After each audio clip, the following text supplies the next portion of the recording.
Alright, and here I am back again with yet another video on this amplifier, and I seem to have, well, pretty much figured out what makes this one sound good and what makes it sound bad.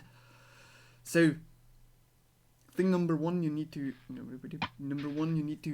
make sure is that if you do have a USB audio interface, you do not have a 48 volt phantom voltage turned on. Maybe yours, mine at least, has a switch to turn it on and off.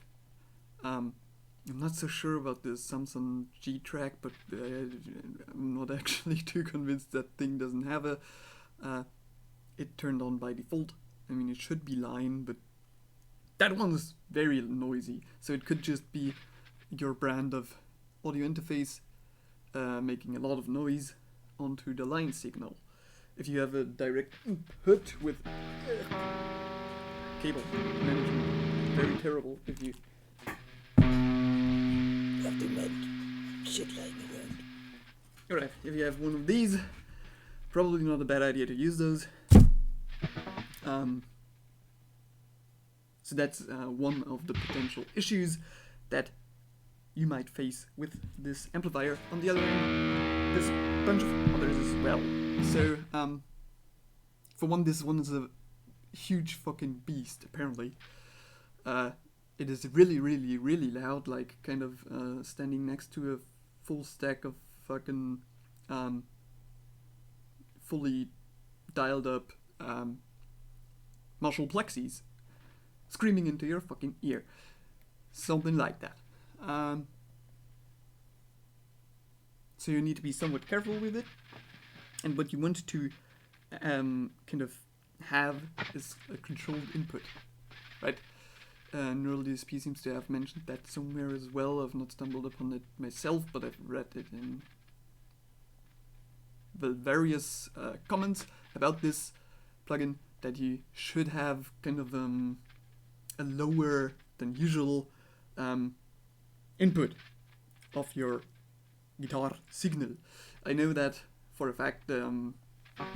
Guys like Amped from ML Sound Lab, which I do also have an amplifier of, or several amplifiers of over here, they recommend you to have your input over here set to where it's hit as hard as you can into the strings.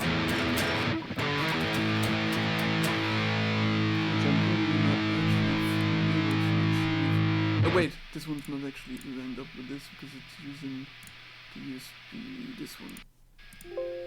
They recommend you to set it up so if you hit the strings as hard as you can, like, the light goes off. That's what they kinda... And only then the light goes off.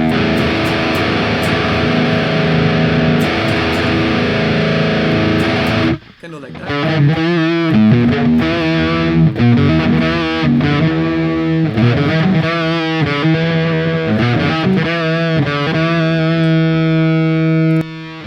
Something like that.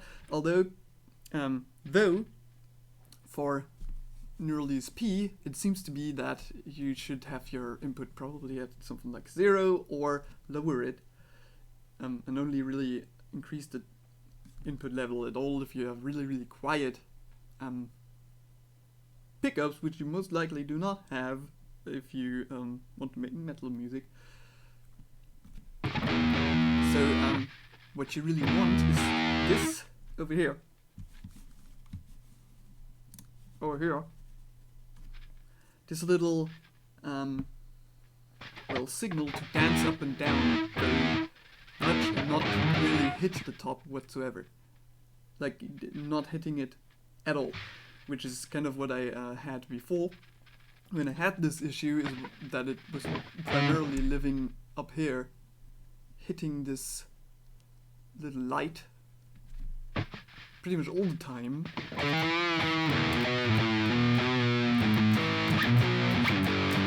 And now there's a lot more of a pleasant kind of sound. Actually usable.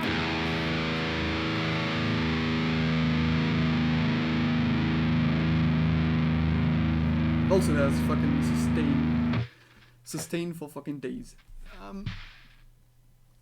Yeah, those are some of the primary problems that I found. But if you have any of those and you fix them, you can actually dial in full gain and full master volume.